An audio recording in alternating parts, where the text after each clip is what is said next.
My name is Christy Busby, and you are about to listen to the next episode of my podcast called F.A.T.E, From Atheism to Enlightenment. So come on in, join me. We're going to talk about it all, from atheism to enlightenment. Alrighty, guys, here we go. Get ready, and welcome to your fate. Welcome, everyone. On today's show, I have a lovely woman. Her name is Susan Plunket. She is a writer and a psychologist. She has a new book coming out. It is called Paranormal Perspectives, a Jungian understanding of transcendent experiences. I hope I got that right. Susan, welcome to your fate, my friend. How are you doing today? Thank you. I'm great. I read your book. It is magical, mystical. It is. I could only hope to have one of the experiences that you've had in your life, and it really takes you from pre getting here, pre-birth, up until now. So it spans your whole life. And it is such a great read, and you learn so much. I can't wait to get into it all. But let's start with before you got here. I found it absolutely fascinating that you had recollection of a twin that was supposed to be here with you that decided not to come with you. I mean, can you talk a little bit about your experiences of before you were born? Yes. I mean, I wouldn't have remembered those as an adult without regression work with a regressionist to go back there. That's not the only time I went back, but yes, I was supposed to come with Sophie, my twin. We were working on building our bodies, our baby bodies.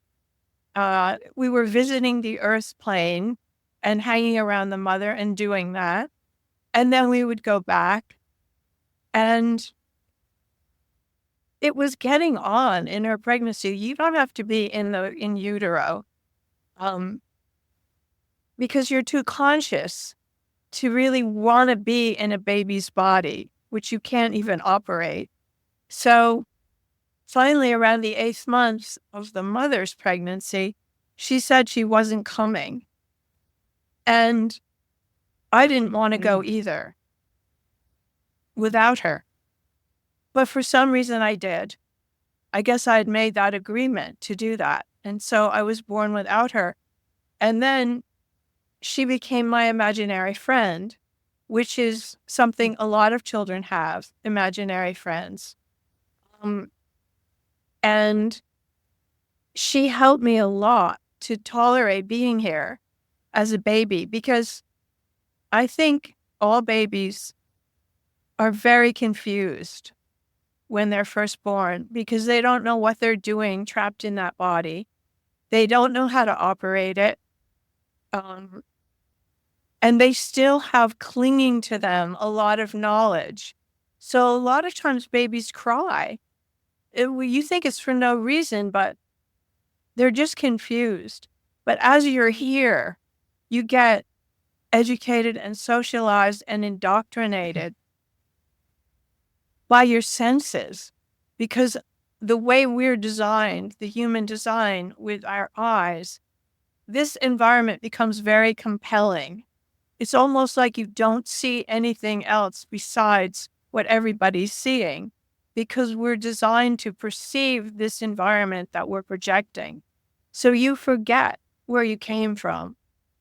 Children remember a lot, and they see a lot.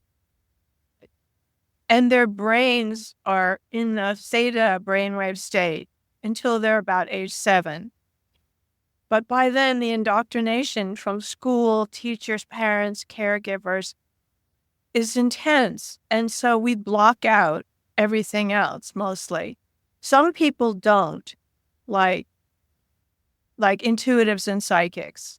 They seem to so keep a channel open, but I'm not walking around perceiving every dimension. Although I do think we all can, because our consciousness is where we put it.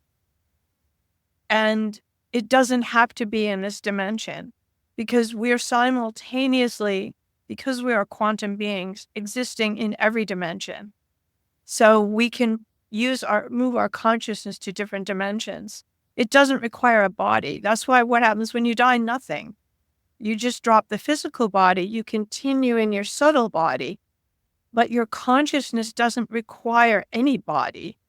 Your consciousness is pure consciousness, which we all have. We all participate in the one, the same consciousness. You know, that old saying, it's not that we're a drop in the ocean. We are the whole ocean in a drop. Every one of us. Every one of us. So we have all the power of the whole ocean, which is to say, all the power of the divine, the quantum field. I thought that was fascinating. And the other thing that what it spoke to me is that babies are kind of born here with a much greater emotional intelligence than we give them credit for. That they are much more aware, that they are kind of have one foot in the 3D plane and they're still in the other world, what you called the formless realm, having discussions and still planning and plotting their lives and negotiating and in all of that. And that was something that I never even had really considered being a possibility. You know, when you think about children or babies, you just automatically assume that they don't have the level of intelligence that maybe you and I would have. But it really is such a thing that they're born with that level of intelligence and kind of born who they're going to be. But they just don't have the capacity to use their communication. Use language. They can't speak. They can't tell you anything because they're still in that learning phase of development that lasts quite a few years. But that they are still, they're still, I mean, it almost makes you, I don't have kids, but it put an entirely different spin on what a child is and how to communicate with a child and how to relate with a child, because you understand now that they are just kind of getting their legs in this 3D world, but they are already built in with some sort of intelligence. They are a soul. They are a soul. And yes, they are ancient. They are ancient. And just like, you know, I am sure you feel, even though we attach numbers to our ages, I am sure you feel at 75, you know I feel older, but I don't feel that much different than I did when I was younger. It almost feels like you are continuously that inner part of you that you know never changes, regardless of what number you're putting on your, you know, whatever.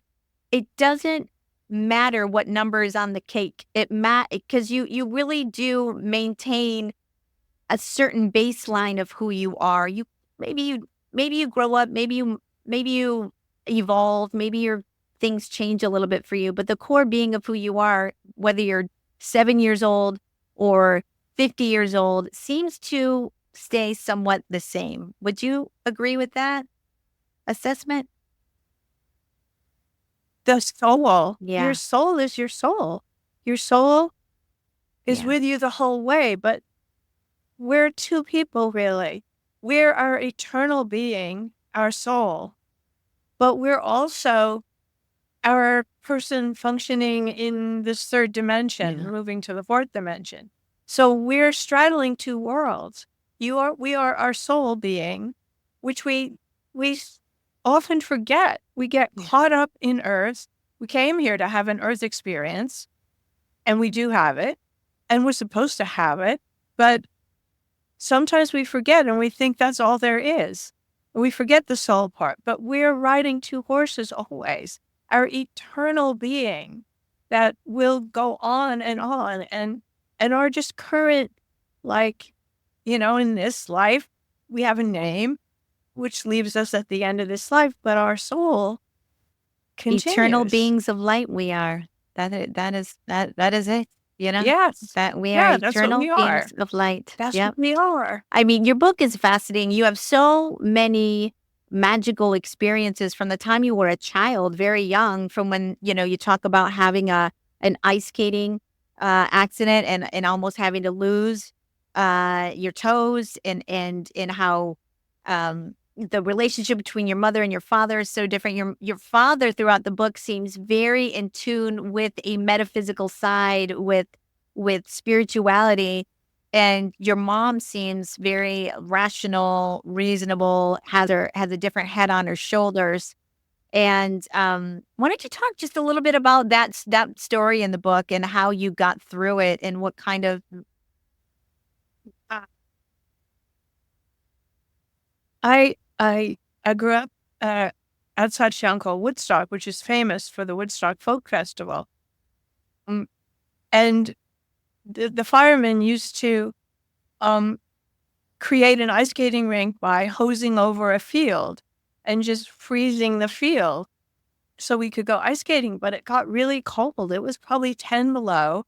But, in those days when I was growing up in the 1960s, parents just said, go out and play or go ice skating. They didn't check the temperature or say anything to you.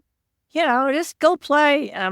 So I was 11, or I think I was 11, maybe 12.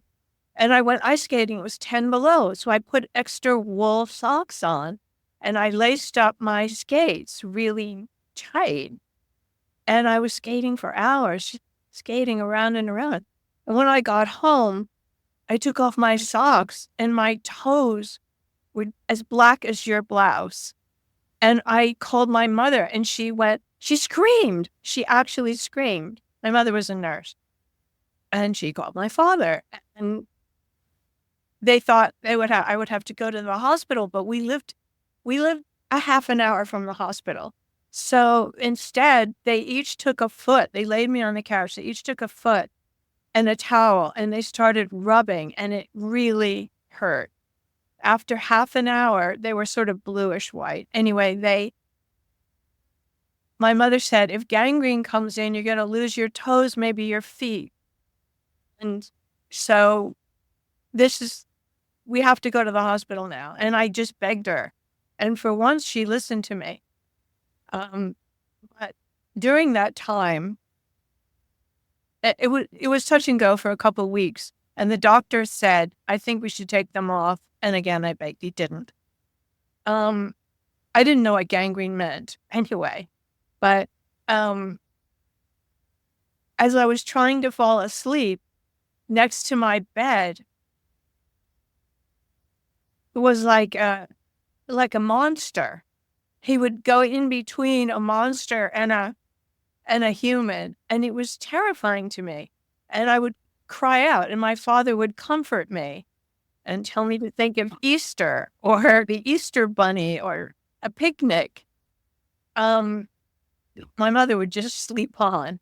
In any case, not only the monster came, but this other being came, and I thought it was God. And I asked, are you God? Are you Jesus?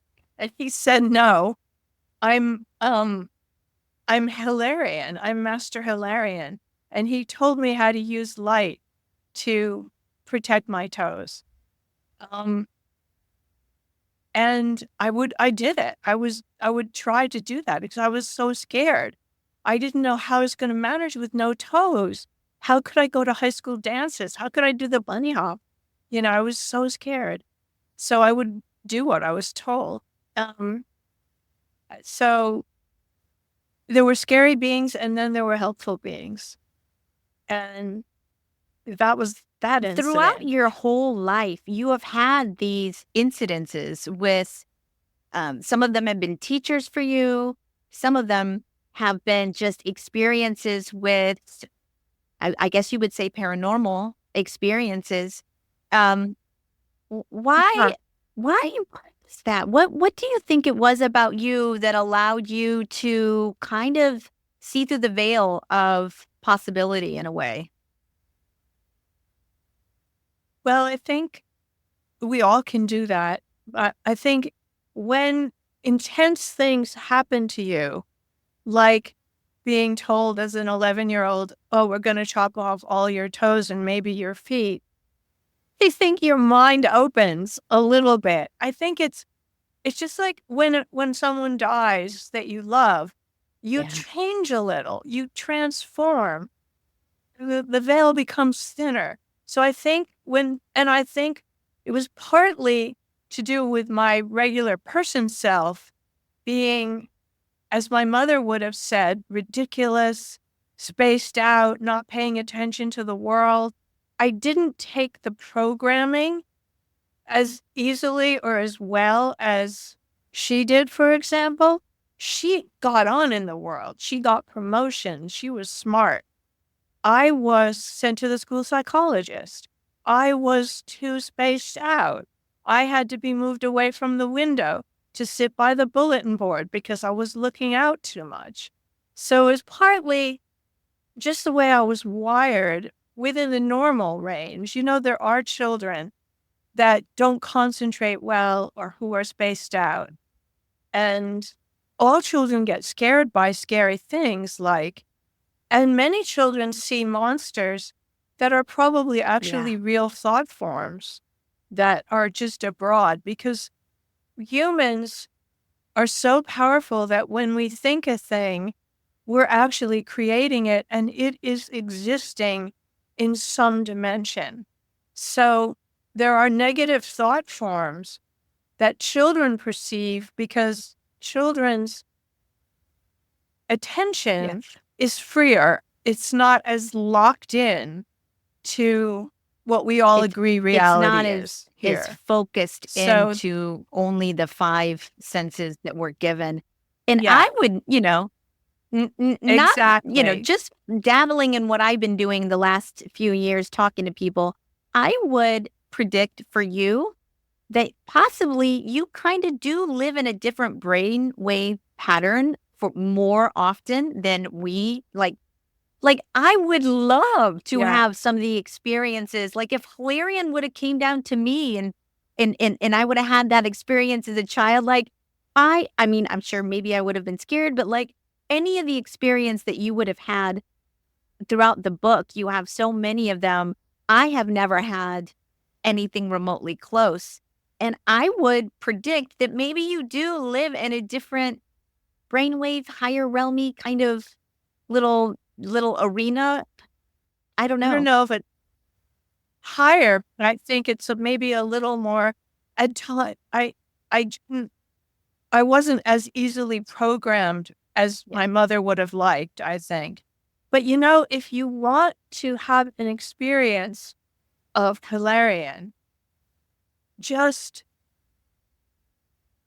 relax, lay on your bed, close your eyes, breathe into your heart, think of him, just focus on him. Just really focus on him and ask him to give you a sign that he is there. Say, look, sometime in the next 48 hours, please give me a sign that you have heard me reaching out to you. And then you have to watch for the next 48 hours to see what the sign is. It could be a green ray of light. An emerald appears in your life, or because he's master of the green ray, the green healing ray. But a sign will come. They respond. And I think I talk to them so much.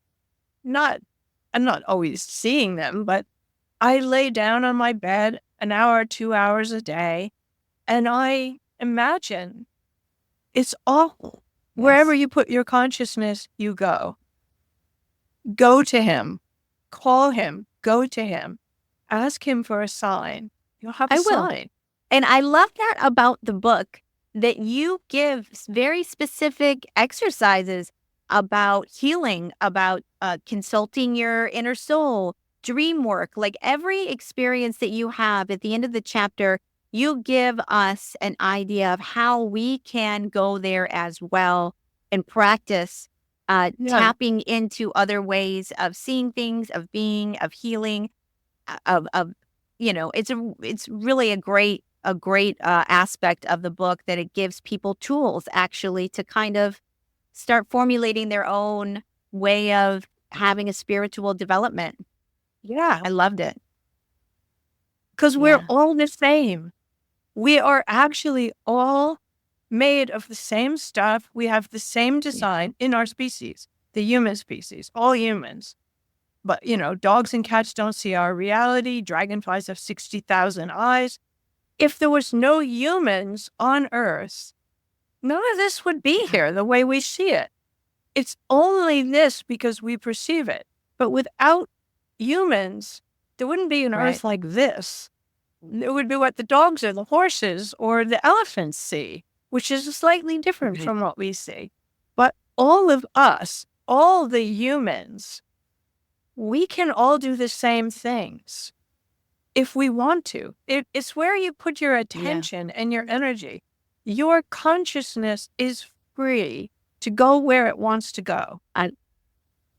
All of us, yours, mine, everyone listening, we all can do the same stuff. I'm working on it.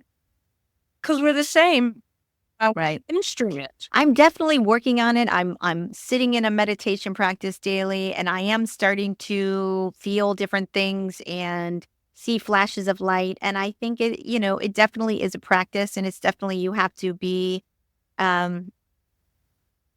dedicated to sitting down with yourself, looking within daily. And I think over time, I am starting to open up more and more and more.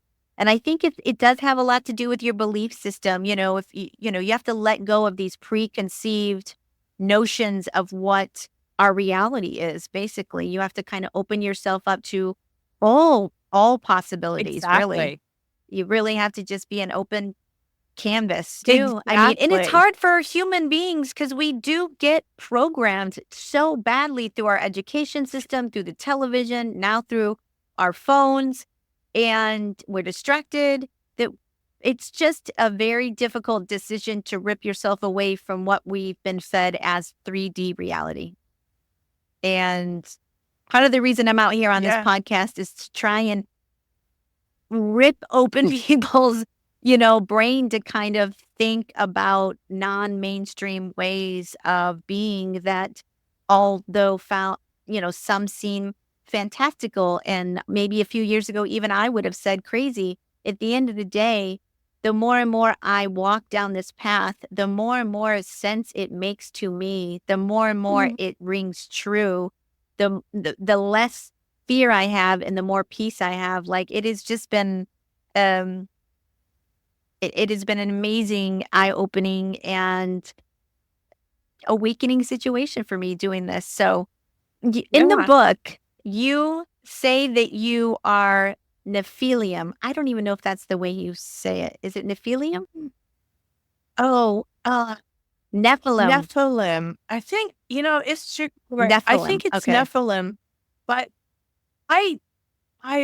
it wasn't intuitive. It was actually a shaman, an Australian shaman, who was the daughter of an Australian Aborigine and an Irish guy. Two powerful magical bloodlines in this shaman, who told me that I was a Nephilim. And I was like, I don't like that, because I think Nephilims are bad angels, or dark figures. And I didn't know what, that was the first time I'd ever heard that word. It was maybe 20 years ago. And I don't know how, a long time ago. And I knew I had heard that once before when I was very young, sitting by the South China Sea. Anyway, I looked it up, and, it said that just before the flood, Noah, the flood and the ark and all that, there were humans, and then there were angels that mated with humans. And their children were Nephilims. Were Nephilim. I think that's how you say it. And somehow one of my lives, which may be one of yours or maybe someone else is listening, was one of those children. Interesting. So that's what they are. But I think that doesn't mean that's what I am now. It just means that one of my lives, I think, maybe was that. But we had a lot of lives, all of us.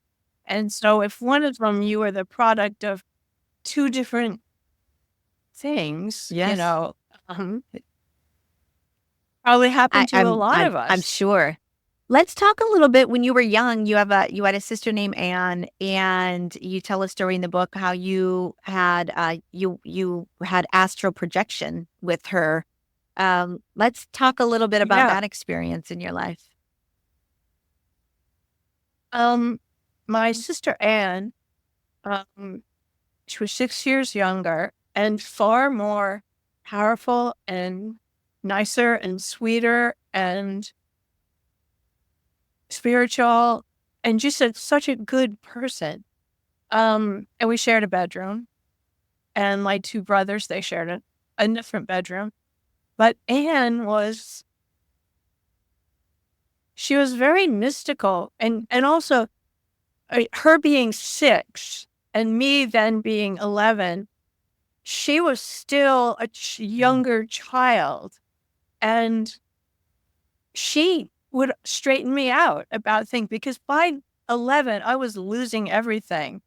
I was losing, except that I had had that experience with my feet, which slowed me down from moving into adult thinking because of those experiences. So I wouldn't realize, but one night I found myself over the Ashokan Reservoir looking at a UFO.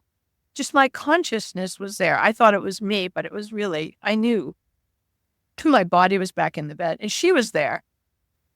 And she told me she'd seen it many times. This is always coming over the Ashokan Reservoir is one of the reservoirs for New York City. Gives water. Anyways, we're hanging out there, and it just disappeared. It didn't fly away. It just wasn't there. So then she said, "Oh, let's just go look at the moon." And I knew how to do that because she had told me before. You just imagine yourself where you want to be, and you're there. And it was reddish. I know from Earth it doesn't look red, but it was reddish. And then we came back. I guess we thought ourselves back into our room, and there were our bodies lying on the bed, and we were, boom, back in there.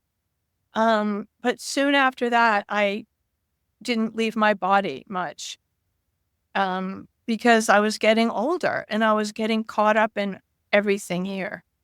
But I would ask her things, and she would say, you just imagine it. You don't will yourself. You just imagine and believe. The power of imagination. You have a lot of teachers that you refer to.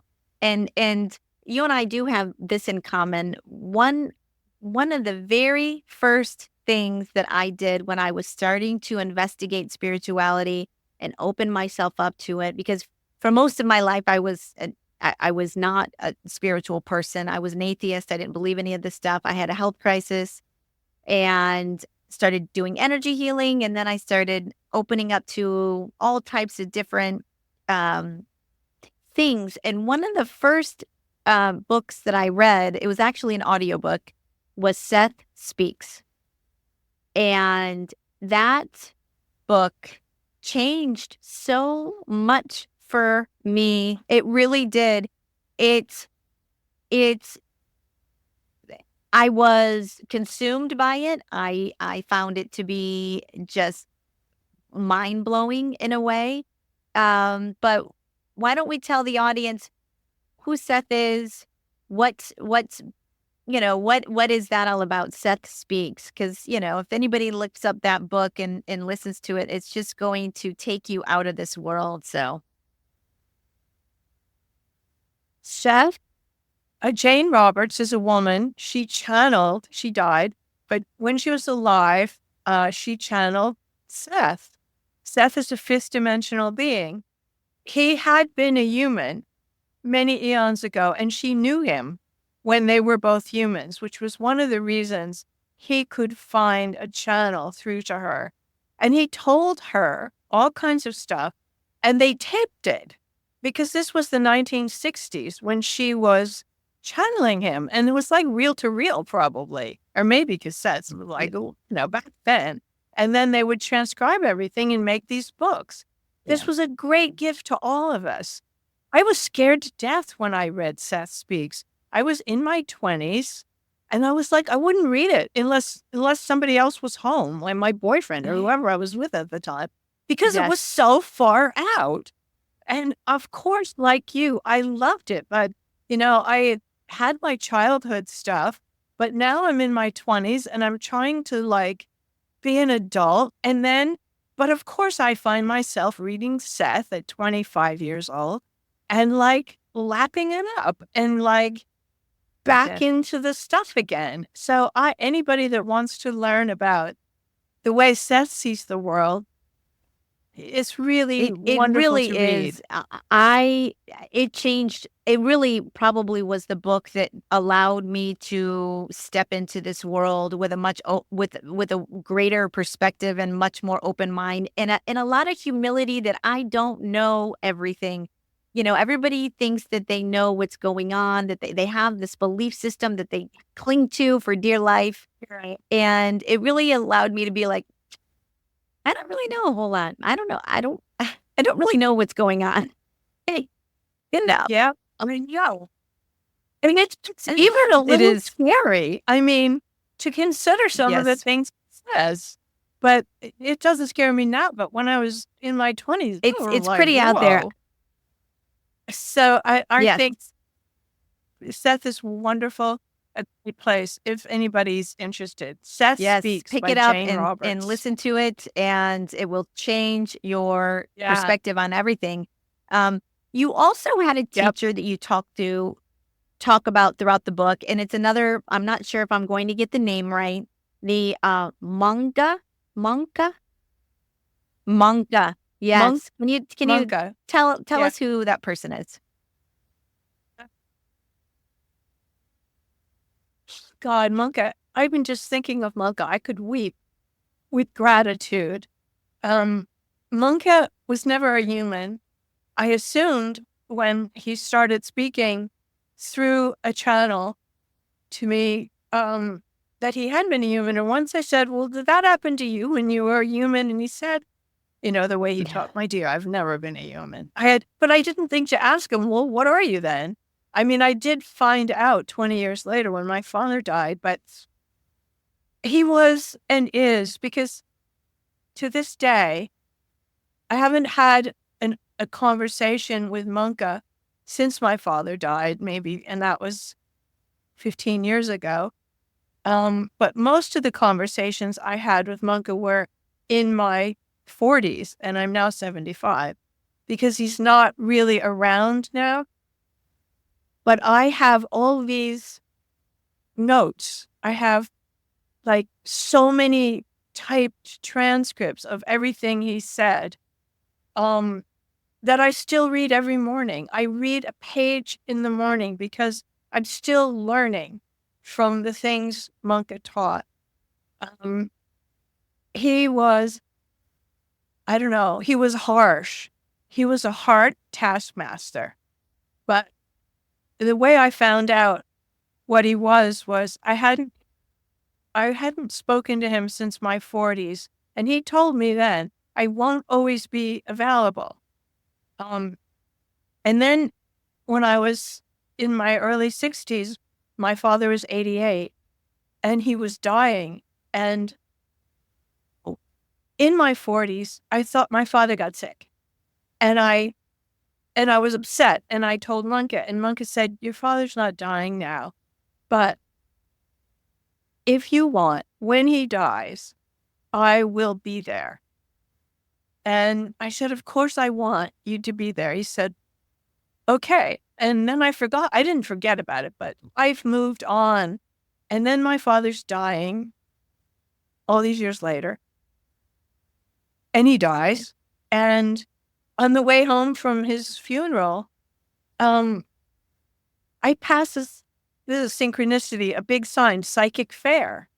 So I go into the psychic fair and there's like 10 psychics and you can sit down with any one of them. And I just thought, oh, well, my father just died. I just had an experience of him at the funeral, but let me see what he has to say or what anybody has to say. One of the psychics says to me, oh, yeah, your father's here. He'll be around another 6 months, then he'll be too far away.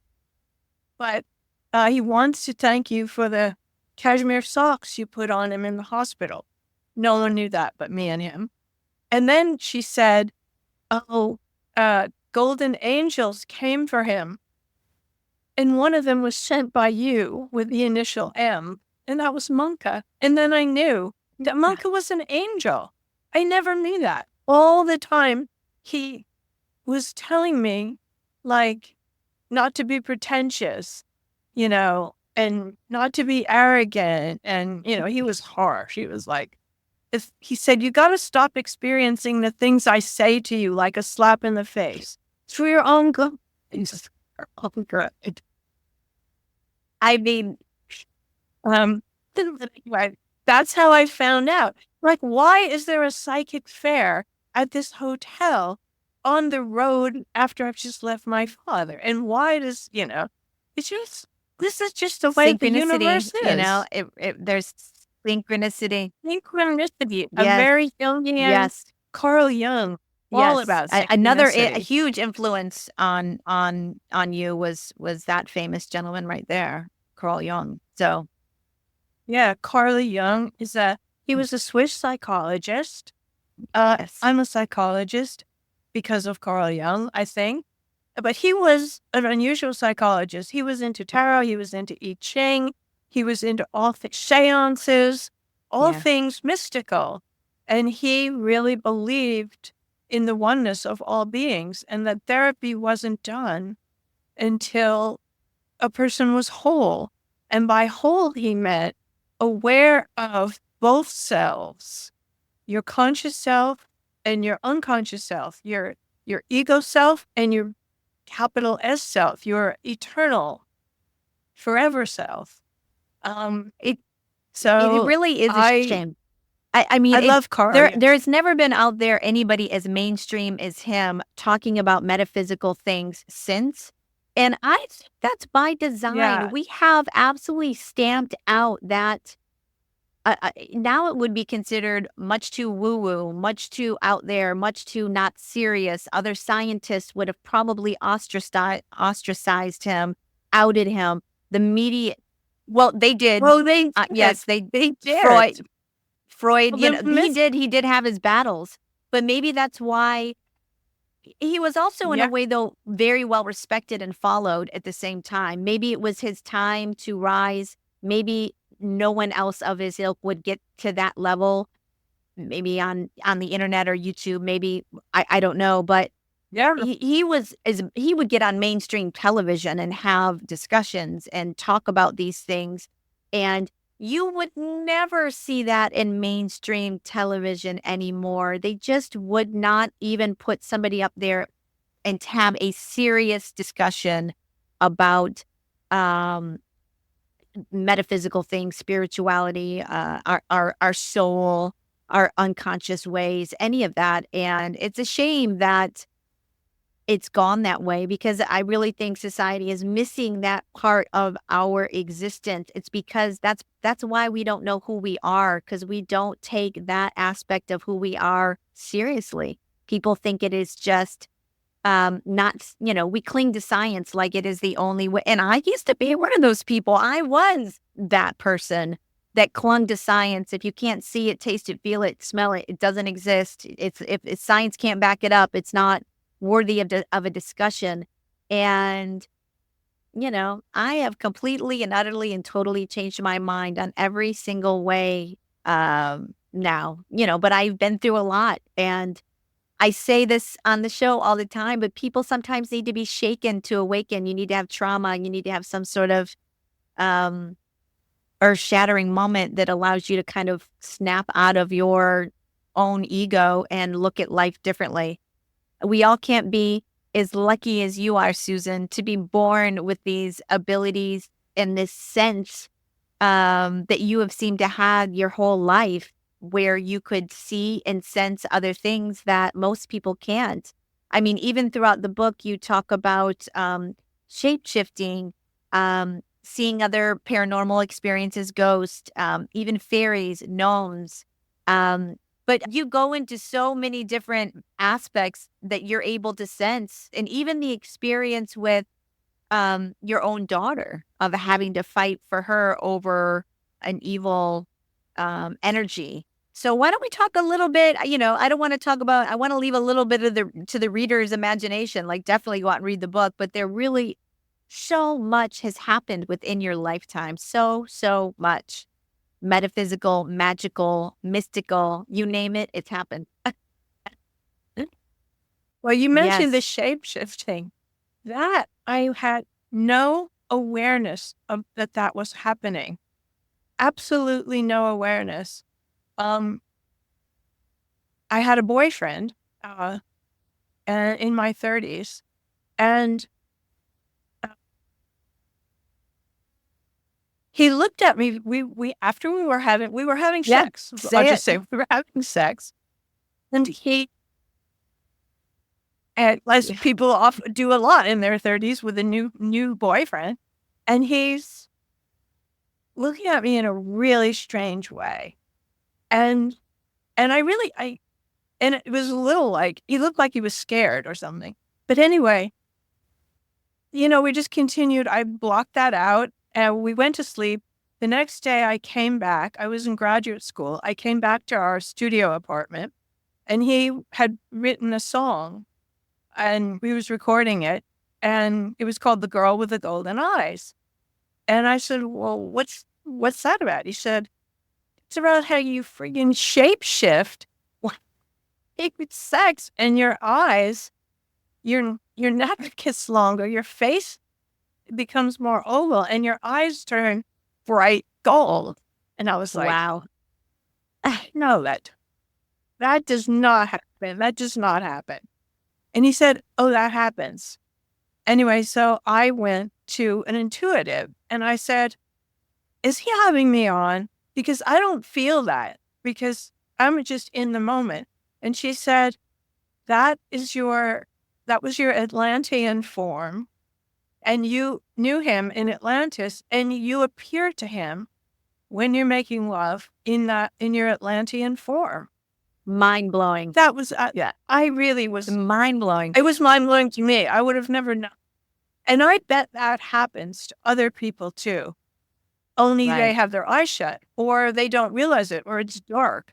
But if you make love with your eyes open and there's lights on or candles, or the other person is aware, because we all knew each other.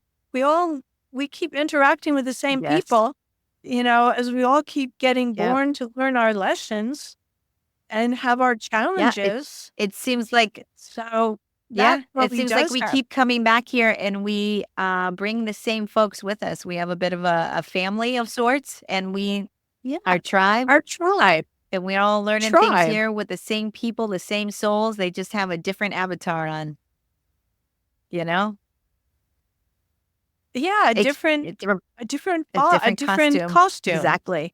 Let's talk a little bit. You lost your sister at a young age. That was a lot of trauma for you, and grief and whatnot, as well as when you lost your father. You talk about both of those incidences in your book, and they were different.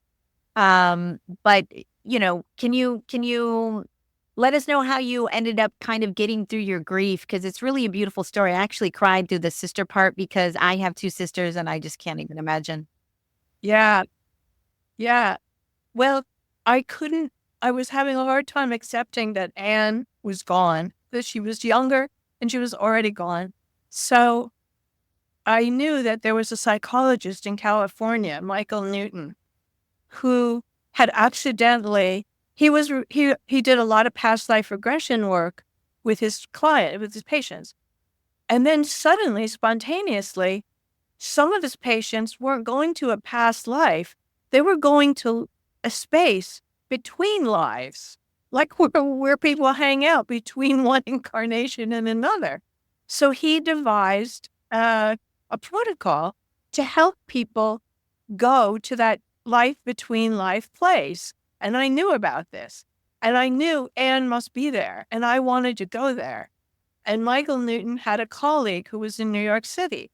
So I went to see the colleague and he said, okay, I will do this with you. It'll be 2 4-hour sessions. The first session, it'll be just straight past life regression. You have to do this because I have to trust that you'll come back and stay connected. And I have to make sure you don't flip out. So we did all that. And then he said, okay, the second 4-hour session a week later, you go to your last death and you tag on to that experience and you go over and he talks you through it. But he keeps a tether on you because all the time when you're going over, he keeps on trying to talk to you and you keep on saying, leave me alone, leave me alone. I don't want to talk to you because I'm so here. And everything is through mental telepathy over there. It's all mental telepathy. And it's so great. Everybody understands everybody.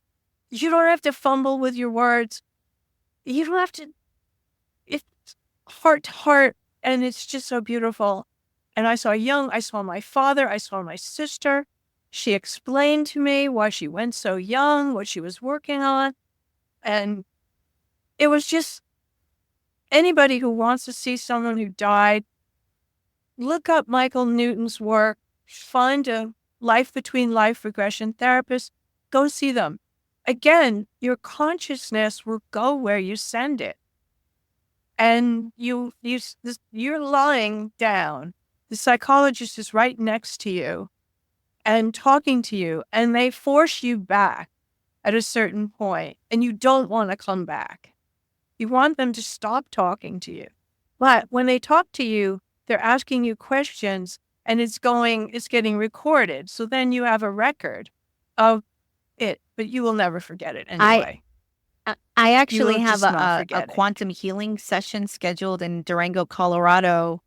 And I'm very interested to find out what my subconscious is going to tell me, what will be revealed to me in this session. I don't know, but it's the same thing. They're going to record it. I'll get a recording of it.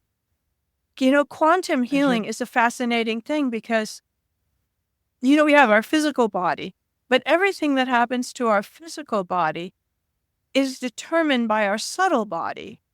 And it requires quantum healing to heal the subtle body. So if you heal the subtle body in the quantum realm, it downloads into the physical body and it's beautiful. So quantum healing is the way to heal.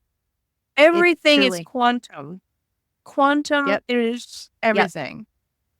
That's how you astral travel. That's how you go and see the moon. Because in the quantum realm, which we never left, there's total freedom to heal, to travel.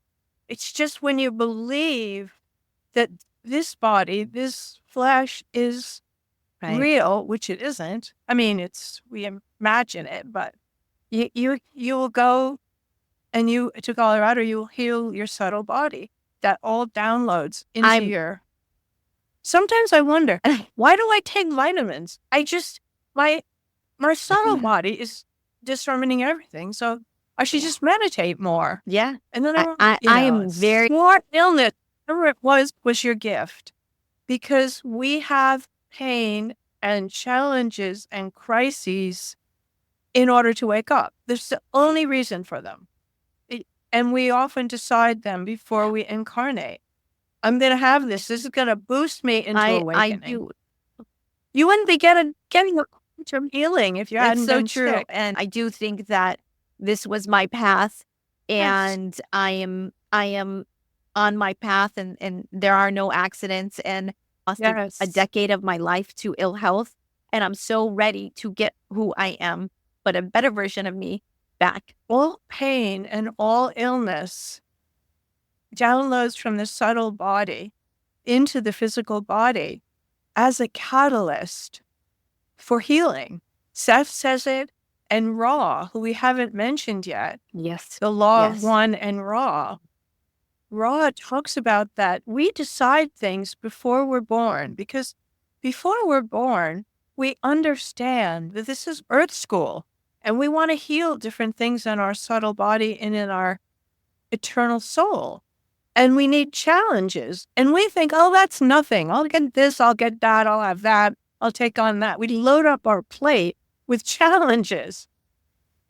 And then we get here and we forgot, we go through the veil of forgetting. We forgot we are eternal. We forgot we agreed to all this stuff. We forgot the reason for it, that it was a catalyst. And here we are. We're like, and it's hard dealing with it. The thing is, we have to switch into like, I'm grateful that I got this challenge. I would never have awakened. It's hard, but it's hard. Difficult. I think you kind of go through the stages of almost when someone dies, like grieving the loss of who I was, grieving my inability to do and be who, not having the energy, not having the physicality, not having the brain power, there's so many debilitating things have happened to me. And even though, I do my hair and makeup for the show, it on the daily basis, I still fight off some pretty bad symptoms, and I have a lot of anger. I have had a lot of bitterness in my life, and it's kind of changed me fundamentally from being this very laughing, vibrant, jovial, really, at peace person to somebody that became very the opposite of that. And now I'm just coming out of this phase of my life, and I think quantum healing is the last piece of the puzzle for me. Like, of course, like definitely. it was. Just so I know we got a little bit off topic, but I do want to round back on. Well, this is an important topic. It's an important topic, and the way that we have to approach these catalysts that at first, of course, we're shocked, we're scared, we're bitter, we're angry, but you have to move into gratitude. It's opening doors. It's not easy to be grateful when you're in pain, but we have to see the pain as part of the journey. It's not the biggest part of the journey, but every life has pain, every life. And eventually, if we can come to like see the value of it. I'm getting there. No, it may be too soon to ask that of yourself, but it will be helpful down the road. Like, you'll probably look back and think, thank God that happened, because I was just living in 3D and now I'm living in 5D. I mean, that is true. There's just no way. I was absolutely stuck in 3D before I got sick. There's just no other way of saying it. So your soul, your eternal part said, okay, we're going to give her a catalyst now. About time for it. Boy, did they. Yeah. And you're like, it figures that I have to learn everything the hard way. Everybody does. We all learn things the hard way. We all have our own timing, our own path, but everybody has, pain. Because pain is how we awaken. Unless you're taking a life where you're just resting. I agree. I've said it on so many times on this show that you do have to be shaken to awaken. A lot of that is pain, trauma, something to awaken you. Yeah. Nothing awakens a person like trauma. Those near-death experiences, those people all awaken. Only it does. I was somewhere else. Completely changes, flips everything on its head overnight, like instantly. Yeah.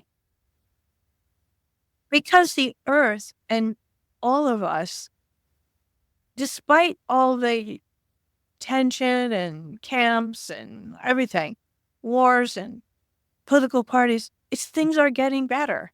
More light is pouring into the planet. Things are getting better. More people are awakening. More people are awakening. Thanks to people like Dolores Cannon, Jane Roberts and Seth, Ra and the Law of One. People are I believe awakening. that. I think there is a large contention of people out there that are starting to be aware that there has got to be more than going to a job every single day and then you get sick and die. Like there's more to life than what we have been programmed to accept as our lives. There's more, so much more. We're not meant to live. Yeah, we're not meant to live the lives that we're living here on Earth. Our entire way of living has to change. I don't know how that happens. I'm not that smart to figure all that out. But I do know.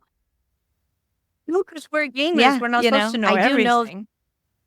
Your eternal soul knows everything. Your higher being knows it. But our current personalities, we don't know it all. No. We couldn't even grasp it all. And it is true. Even when you start talking about, quantum theory and the concept of time and how everything is happening in the now and time is not linear. Like when you start talking about the really difficult concepts about our reality, it is hard to wrap your head around and understand just how it's very complex and layered, the reality in which the nature of real reality that we're living in. It really is.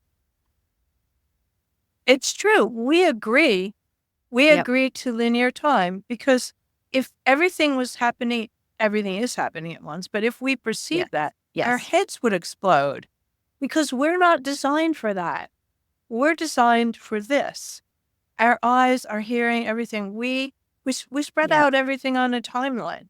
But that's the third dimension.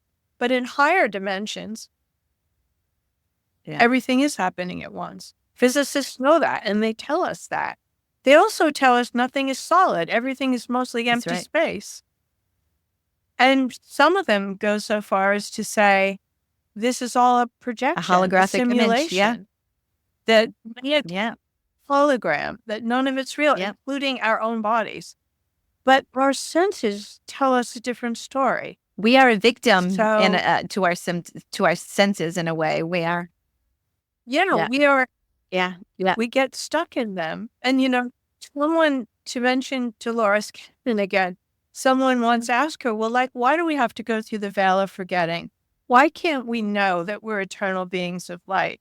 And she said, well, you can't have all the answers. It wouldn't be a test then. Because she was talking in her day of things, Earth School being like a test. You try to wake up in this dimension. And so you have to find your way. And you get catalysts to help you awaken.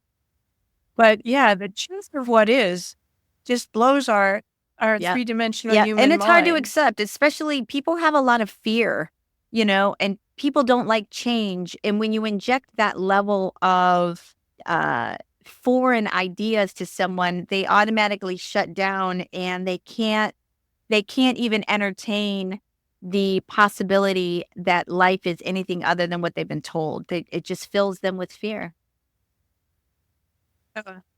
But some people, like the people who listen to your podcast, they are ready to consider it. Well, okay, this is what my senses tell me, but a lot of people are talking about other dimensions and there being no such thing as space and time. And, what's that all about? So more and more minds are agree. opening. Even I get texts from people, because I put my podcast on all kinds of my social media stuff, and I'll get a text from somebody that because I work in the film and television industry, and I'll get a text from some special effects guy that I worked on a show with 10 years ago, and he'll be like, hey, Busby, because everybody calls me Buzz or Busby in my other life. I listen to your podcast and it's really making me think, and when I get text like that, like from somebody who, is 60 years old and probably set in his ways, that I am inspiring him to make him think, that's all I really ask for. Just, do a little thinking. That's your service. This is your service on Earth. You're helping other people you've awakened. You're helping other people to awaken. That's your service. We can either be in service or just all about ourselves. It's interesting you say that. You talk about in your book, you talk about Ra, and you talk that he has said there are two paths in this life. There is the path of self and there's the path of service. And that people are here to do one of the two paths here on this plane. So let's talk a little bit about that. Ra is a 6-dimensional memory group entity, he says, whatever that is. And Ra was channeled in the early 1980s through Carla Rucker. And he spoke through her, and there were 3 of them, somebody to record, somebody to question, and Carla was the channel. She was unconscious while she was channeling, but they taped it. And Ra explained through her, using her voice. He spoke through her voice, and there are tapes of this. And there are books called The Raw Material, or The Law of One. And Ra explained that we are all one consciousness, broken down into all gazillions of everything, humans, animals, everything. And we choose a path to grow, either service to others, which would be doing your podcast, having people say, hey, Buzz, you're making me think. Or just service to self, which is also a kind of love. He says you can advance on both paths, total selfishness and self-love. You can get a certain distance up to the 6th dimension in that path, and then you can't go further. On the path of service to others, you can go all the way home to full awakening. Because once you get up to the high 6th dimension, all those who are just serving themselves, they have to jump onto the path of service to others at that point. This is what Ra says. So even when you see like a greedy, selfish, controlling person who's taking care of only themselves, they serve the divine, according to Ra, in their own way by loving themselves. And you can progress just from loving yourself, even if you're trampling everyone else, but not all the way home. I found that fascinating. I really did, because it speaks to really the complexity of being here. You know, I listen to a lot of people speak about spirituality, and they, the running thread through everything is love, loving others, serving others. That is what I hear most from every single source. Maybe I'm aligning with people who are here on a path of service to others more often. I don't hang out with selfish assholes. Maybe that's why I don't hear that side a lot. I don't know.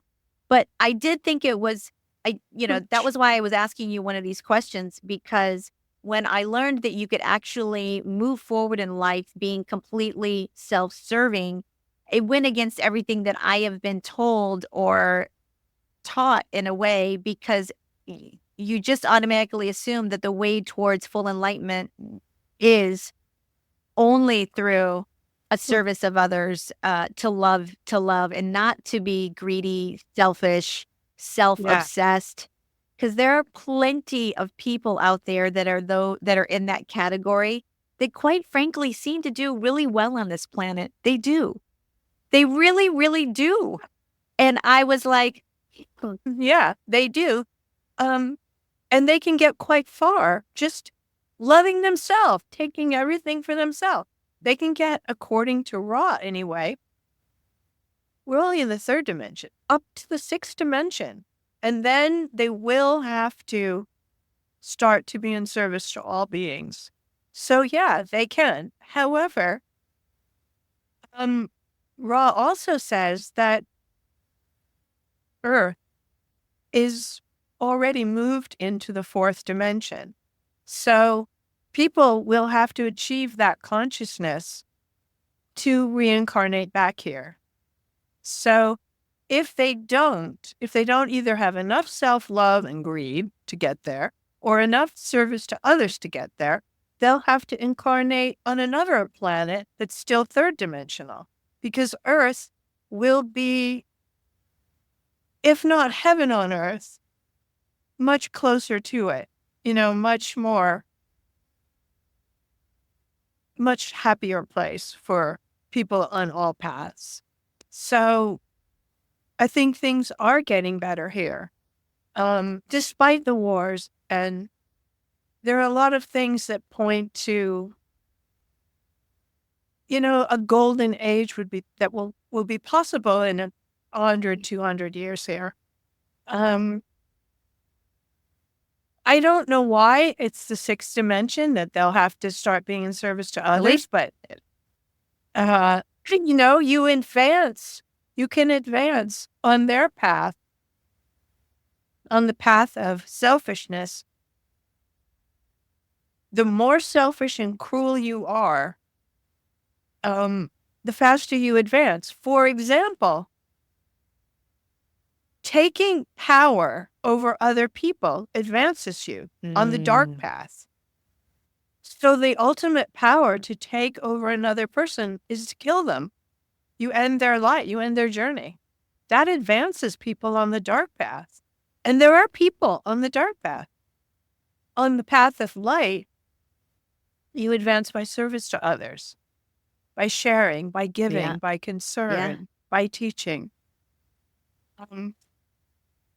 Some people love the dark. Some people love the light. It's all part of the divine. There is nothing that isn't part of the also divine. Maybe it's duality. You can't have light without dark. You not in the third dimension. It's You're right. Up, down, black, white. Left. It's all of that. This is a dualistic dimension. The third dimension. Old, young, high, low. You put your finger right on it. We live in a dualistic dimension, the third dimension. And I think the fourth is a little less of that. But right now, so yeah. And so it's not for us to judge them. They love the dark. Let them love the dark. They serve the Creator in their way. It's such an interesting concept. It's hard to wrap your head around. I don't understand anybody that comes from a place of only self-love, greed, and trying to take from others to serve yourself. It's not what I resonate with. I don't understand anybody that would resonate like that. Yeah. Well, you're wait. Yeah. You're on the other path. I guess so. You say go ahead. And nobody's probably 100% on either path. I think Ra talks about it as being you're mostly on this path, or on the path of, say you're 80% or 60% light. We all do selfish things occasionally. We all get greedy occasionally. But the main thing is that, and on that side, occasionally they may accidentally do something, maybe for one of their children or someone they love, so they're more pure type on that side. On our side, we love the light and we aspire to it, but we screw up sometimes and we get a little 100%. There is nobody out there that doesn't have what they call, I guess, a shadow. Your shadow self. That's a very Jungian term. The shadow. The thing is, become aware of it. That's what Munka was all about. Your pretension is a long-term affair, Susan. You gotta address that. That's been a long-term thing. Too pretentious. It's true. We all have. None of us are all good or all bad. There's always a mix in there. You do lean one way or to the other, but there's definitely everybody has a shadow. Everybody has a dark side. Everybody has, things they're dealing with. The thing is to become aware of it. That's how you become whole. According to Carl Jung, to be a whole person is not to be perfect, not to be all good, but to be conscious, for your conscious self to know your unconscious, to look at that shadow and say, yeah, I am pretentious. I'm so pretentious, I don't even notice it. It's like the water I'm swimming in. Or I'm arrogant. Yeah, I'm an asshole sometimes. Yeah. You've got to see it. And then it starts to be not as big of a problem. But what you don't see, it gets you from behind. It trips you up. So just, self-inquiry I mean, I'm a psychologist, a therapist, but everybody doesn't want to do therapy. But if you don't want to do it, just inquire into yourself. Yeah. By journaling.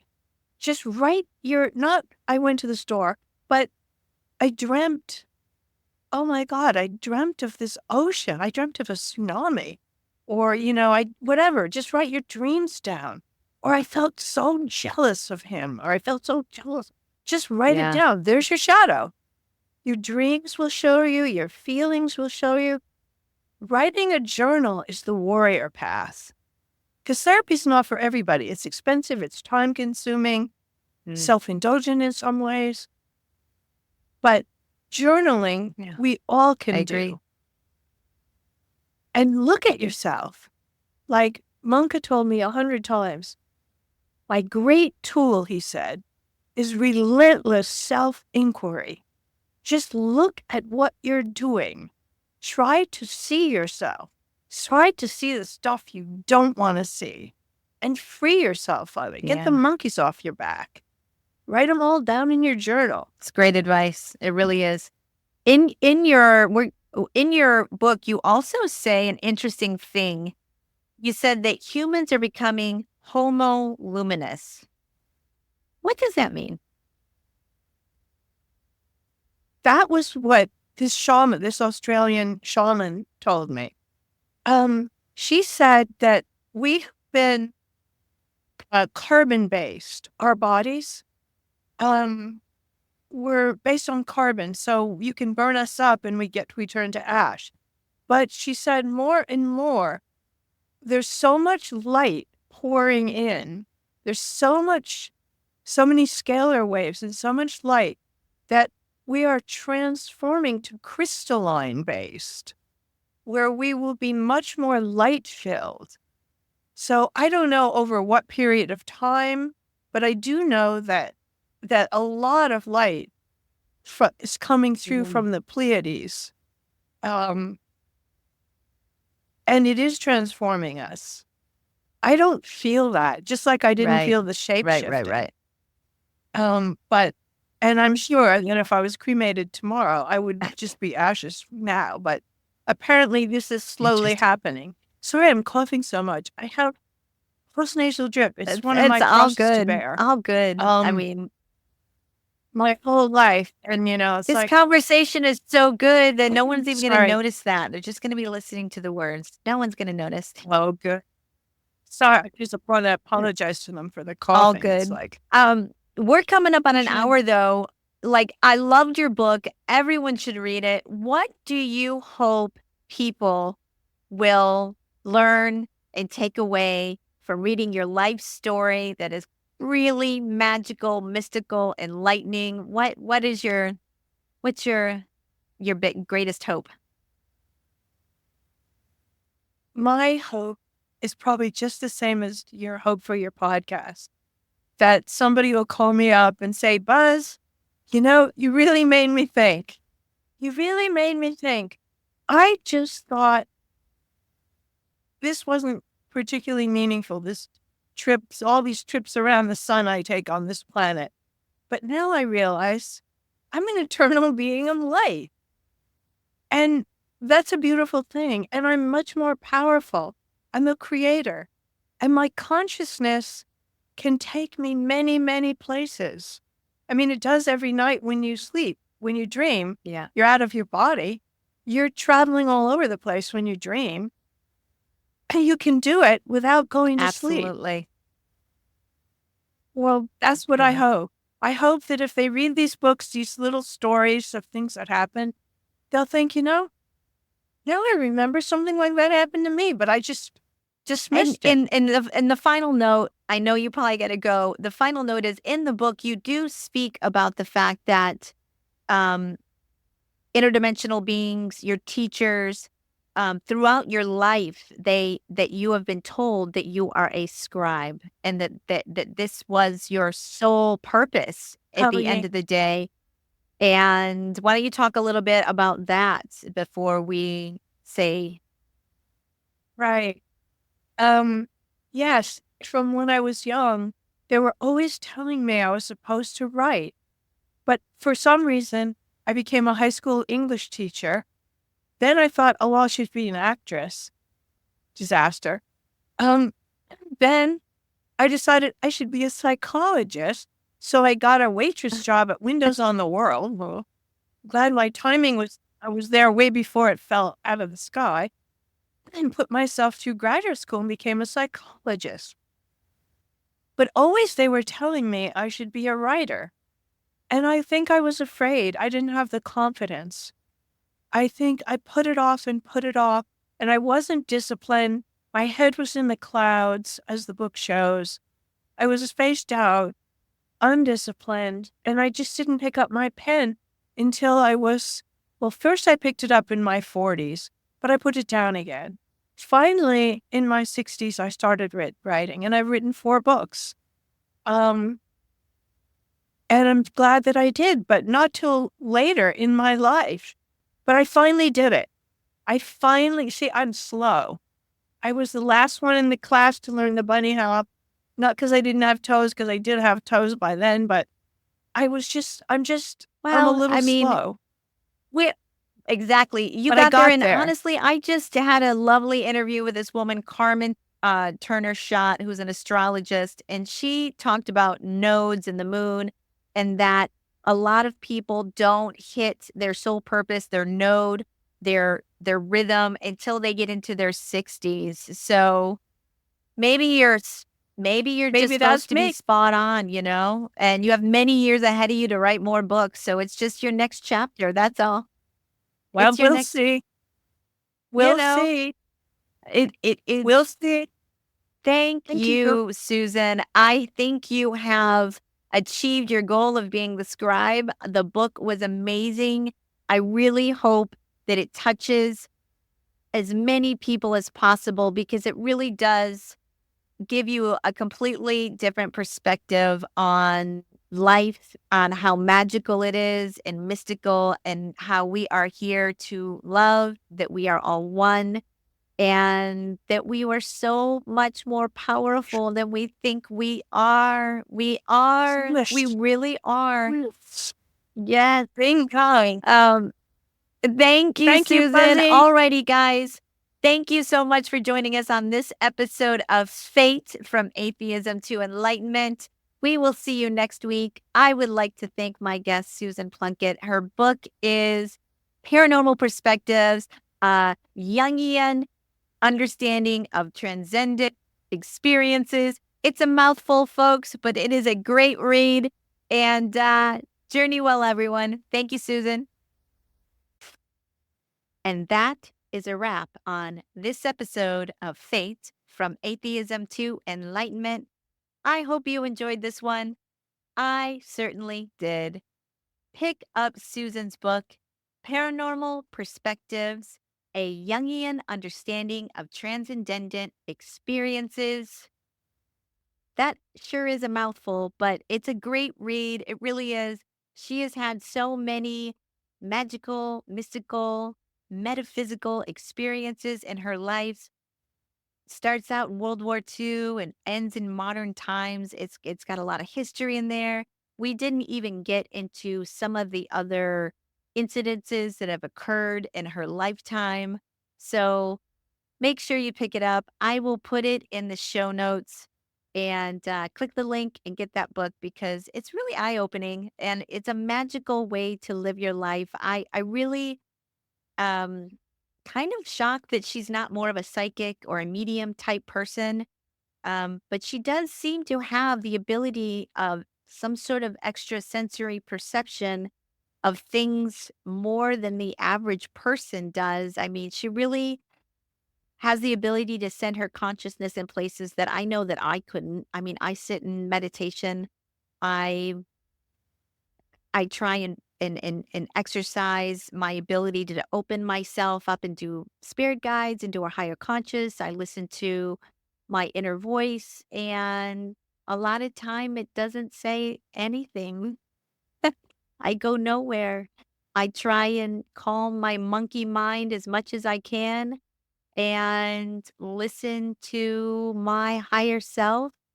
And sometimes I feel like things are happening. I'll have some energy stuff going on. But as far as having any strong, vivid, lucid dreaming or downloads or visions, none of that is happening for me. Not yet. I am, maybe I'm, maybe I'm trying too hard. I don't know. Maybe I am not relaxing enough. Maybe I haven't hit the right stride yet. Maybe I have brain damage and my brain won't do it. I don't know it. I don't know. But she certainly has the ability to receive information, see things, experience really paranormal stuff that most people maybe wouldn't even be able to pick up on, seeing ghosts, seeing all kinds of things. So pick up the book. I mean, it's a great read. Um, well, guys, if you like what I'm doing here and you think I got something to say, do me a favor, tell a friend, subscribe to the show, like. You can follow me on Instagram. I'm at F.A.T.E. podcast. I put little clips up of the show. I try and do social media as much as I can. I'm not great at it. I'm trying to get better. I need to get better. I'm a work in progress, as with everything in life. But if you support the show, if you like what I'm saying, go ahead and follow me, subscribe, tell somebody about the show if you feel like they would be a good candidate and they would be open to receive the information that I am spewing on a weekly basis. I would like to put as many people on this show as possible and raise the vibration of our planet so we can have better outcomes. It's a little dark out there, little low on the vibration land as far as I'm concerned. So with that, guys, I hope you enjoyed this show. We're really starting to get into some crazy topics, and I'm loving it, and I'm hoping you're loving it too. I want to see you next week here on the F.A.T.E podcast, From Atheism to Enlightenment. Thank you for journeying with me, and as always, welcome to your fate, everyone. I'll see you next week. Bye.